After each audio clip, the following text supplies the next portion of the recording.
Guys Apple हमारे शरीर के लिए जितने अच्छे होते हैं उसके बीज हमारे शरीर के लिए उतने ही खतरनाक होते हैं और उसके पीछे का रीजन है एप्पल के सीड के एक सब्सटेंस से निकलने वाला साइनाइड। जी हाँ गाइस, अगर आपने गलती से एप्पल के सीड्स को चबा लिया या फिर निगल लिया तो उसके एक सब्सटेंस से साइनाइड रिलीज होने लगता है जो कि हमारे खून से घुलने लगता है।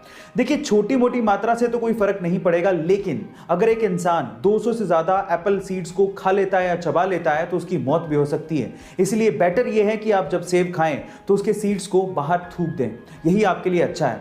गाइस, ऐसे अमेजिंग फैक्ट्स के लिए गाइस, क्या आपने कभी सोचा है कि घोड़ा सोने के लिए कभी जमीन पे बैठता या लेटता नहीं है? उसके पीछे का कारण क्या है? क्या उसे कभी नींद भी आती है? तो चलिए मैं आपको इन सब बातों का जवाब देता हूं। सबसे पहले तो घोड़े को नींद आती है। 24 घंटे में से 30 मिनट उसे गहरी नींद आती है, पर इसके लिए वो ना तो जमीन पे बैठता है और ना ही जमीन पे सोता है। उसके पीछे का कारण है उसके शरीर की बनावट। कल को गलती से वो जमीन पे सोने के लिए बैठ या लेट भी जाए तो उसके शरीर का सारा भार उसकी गर्दन पे या पेट के बीच में आ जाता है, जिसकी वजह से उसके ब्रीदिंग सिस्टम पे दबाव पड़ने लगता है और जिसकी वजह से उसका दम घुटने लगता है, उसे ढंग से सांस नहीं ली जाती और वो तुरंत खड़ा हो जाता है। यही कारण है जिसकी वजह से घोड़ा कभी भी सोने के लिए ना तो जमीन पे बैठता है और ना ही जमीन पे लेटता है। क्या इसके पहले तक इफेक्ट आपको पता था? और अगर नहीं पता था तो चैट सेक्शन में जरूर लिखिएगा। और नए छपे गुलाबी रंग के 2000 रुपए के नोट की वैल्यू तो 2000 रुपए है, लेकिन क्या आप इसकी रियल प्रोडक्शन कॉस्ट जानते हैं? अगर आप भी ये सोचते हैं कि 2000 रुपए के नोट की प्रोडक्शन कॉस्ट भी 2000 रुपए है तो आप गलत सोच रहे हैं। एक्चुअली एक 2000 रुपए के नोट की रियल प्रोडक्शन कॉस्ट मात्र 3 रुपए 54 पैसे है। एक 500 रुपए के नोट की रियल प्रोडक्शन कॉस्ट मात्र 2 रुपए 94 पैसे और 200 रुपए के नोट की रियल प्रोडक्शन कॉस्ट मात्र 2 रुपए 93 पैसे है। इतनी कम प्रोडक्शन कॉस्ट लेकिन वैल्यू इतनी ज्यादा, ये कैसे हो सकता है? जी हाँ गाइस, ये कागज के टुकड़े ही हैं, लेकिन इनको वैल्यू दी है आरबीआई ने।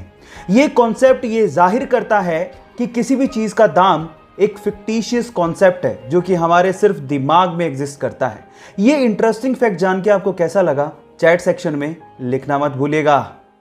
गाइस, ये वाईफाई कॉलिंग क्या है? नहीं, मैं व्हाट्सएप कॉल की बात नहीं कर रहा हूं, बल्कि मैं रेगुलर सिम कॉल की बात कर रहा हूं, जिसको भी आजकल आप वाईफाई से कर सकते हो। अब क्या है इसके फायदे, मैं आपको बताता हूं।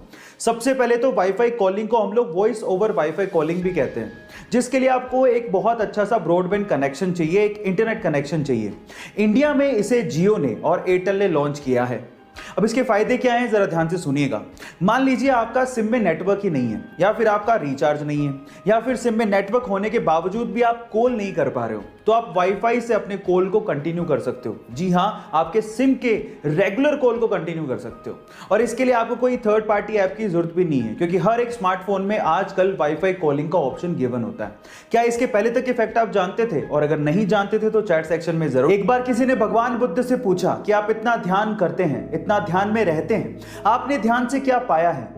तो भगवान बुद्ध ने जवाब दिया कि मैंने ध्यान से कुछ पाया नहीं है, लेकिन मैं आपको यह बता सकता हूं कि मैंने क्या खोया है।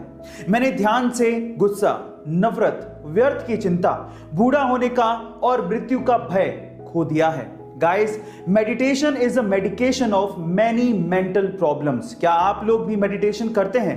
चैट सेक्शन में जरूर लिखिएगा। गाइस, इस दुनिया में कुछ बड़े अजीब से लोग रहते हैं जो कहां से सोचते हैं ये किसी को नहीं पता।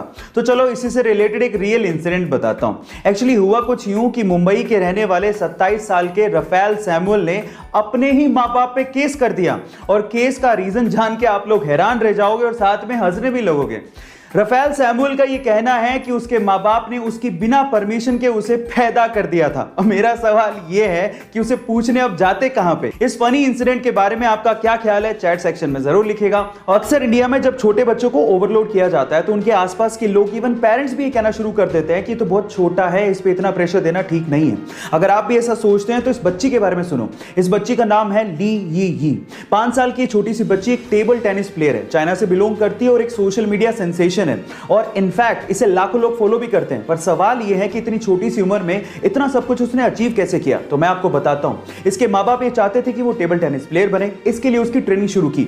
जब उसकी ट्रेनिंग की जाती थी तो कोचेस उसे हद से ज्यादा हार्डवर्क करवाते थे, जिसकी वजह से कभी कभार वो रोने भी लगती थी। लेकिन कभी भी उसके माँ बाप ने और कोचेस ने उसे इमोशनल सपोर्ट दिया ही नहीं, क्योंकि वो जानते थे कि इमोशनल सपोर्ट देने से वो वीक हो जाएगी। और आज उस बच्ची को देख के कोई भी कह सकता है कि वो फ्यूचर में एक टेबल टेनिस स्टार बनेगी। गाइस, आप लोग याद रखिए कि कुछ पाने के लिए कुछ खोना पड़ता है, इसलिए डू वर्क हार्ड।